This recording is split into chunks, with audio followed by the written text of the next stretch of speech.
bagaimana kita menerima takdir Allah Azza wa Jalla yang tidak sesuai dengan keinginan kita. Kadangkala mulut mengatakan ikhlas, iya aku terima, tapi hati masih belum bisa menerima. Ahibati fillah, agar kita menerima takdir ini dengan ikhlas, dengan tulus, yang pertama, ketahuilah Allah itu Ar-Rahman Ar-Rahim. Kita harus tahu Allah Maha Pengasih dan Maha Penyayang. Yang kedua, Allah itu Maha Mengetahui. Allah itu Al-Alim.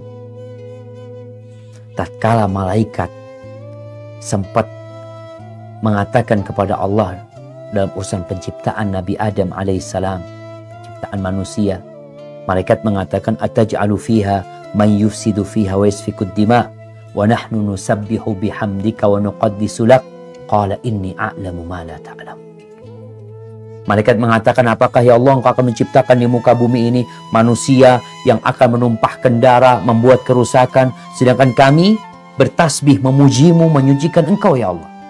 Kata Allah, aku tahu dan kalian gak tahu. Aku tahu apa yang kalian tidak ketahui. Allah itu Maha Mengetahui. Yang ketiga, Allah itu Al-Hakim. Allah itu penuh dengan hikmah. Tidak ada satu keputusan Allah pun kecuali ada hikmah di balik itu.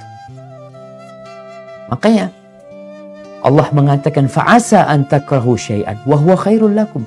Bisa jadi yang kalian benci itu baik buat kalian. Kita nggak suka tapi itu baik buat kita. Kalau kita bicara penyakit, kita nggak suka penyakit. Ya Allah, aku sakit ini itu.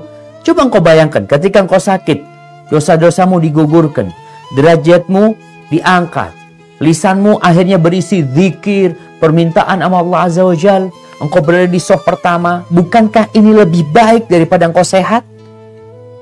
Ketika engkau sehat, ya engkau nggak berzikir. Engkau nggak di soft pertama. Berapa banyak orang ketika sehat di soft terakhir, ketika sakit di soft pertama. Tidak sedikit orang yang sakit berada di soft pertama, sehat di soft terakhir. Jadi ketika mendapatkan musibah, berbaik sangka sama Allah. Pasti ini lebih baik buat aku. Lihat kepada nikmat-nikmat yang Allah berikan dengan musibah yang menimpa itu. Kemudian lihat lagi bahwasanya musibahnya tidak lebih besar daripada yang menimpa orang lain.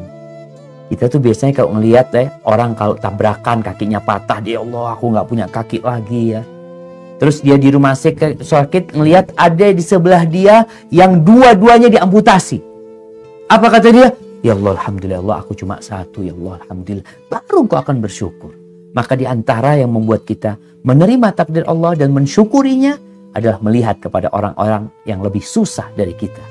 Kemudian yang terakhir berkaitan dengan bagaimana menerima takdir Allah. Bersyukurlah musibahmu bukan di agama, tapi cuma di urusan dunia.